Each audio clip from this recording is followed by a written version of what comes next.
veç çështja ndryshon te udhëhecit e muslimanëve. Udhëhecit e muslimanëve është më mirë me lënë fëmijët fukara se me lënë pasunik.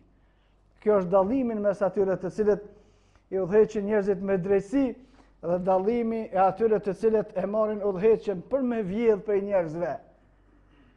Në transmetimet e sakta Omar ibn Abdul Azizi, Allahu subhanahu wa taala pas mëshirua në ditën kur është bë udhëheci i përgjithshëm i muslimanëve, ka qenë njëri prej njerëzve më të pasur të shtetit islam.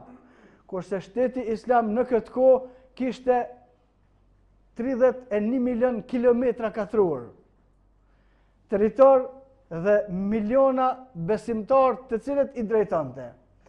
Në kohën kur Omar ibn Abdul Azizi është bë udhëhec i përgjithshëm emir, halife i të gjithë muslimanëve, ka qenë njëri ndër më të pasurit e gjithë shtetit islam dhe ka udhëheq vetëm 2 vjet ka qenë halife i muslimanëve. Kur ka vdek mas 2 vjetëve që është bë halife, pasunien që e kalon kanë qenë vetëm 4 ari tokë në Medine. Njeriu në islam, kur bëhet halife, kur bëhet përgjegjës, kur bëhet kryetar, duke qenë i pasur, gjatë detyrës bëhet i varfër. Dallimi, ata të cilët nuk janë në fe, kur të hyjnë aty janë fukara, mënyrë që shkojnë te shaveresi, gjojnë për me dalë në skenën e parë, kur dalin për aty, dalin të pasën.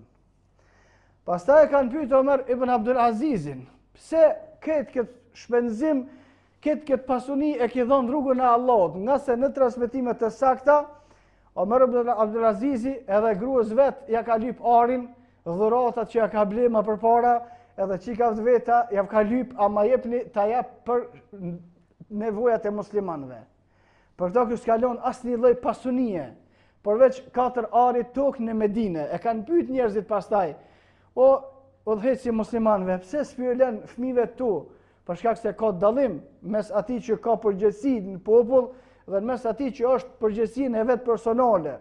Ata të cilët e kanë përgjegjësinë personale dhe nuk kanë postë udhëhecën në popull, është më mirë me u lënë fëmijëve trashëgimi nëse kanë mundësi. Ata të cilët kanë përgjegjësi publike, është më mirë mos me u lënë. Pastaj kërkush nuk ngan me i mor ato përgjegjësi përveç atyre të cilët janë të devotshëm dhe çështja e muslimanëve drejtohet mirë. E kanë pyetur Omar ibn Abdul Azizin pse s'pyelen, e ka lexuar fjalën e Allahu subhanahu wa taala, in kanu salihin, nëse ata janë të mirë, Allahu subhanahu wa taala ka më thue hajr, nëse janë të këqij, për çka më lën të këqive atë që Allahu subhanahu wa taala ka lënë në dorën tonë.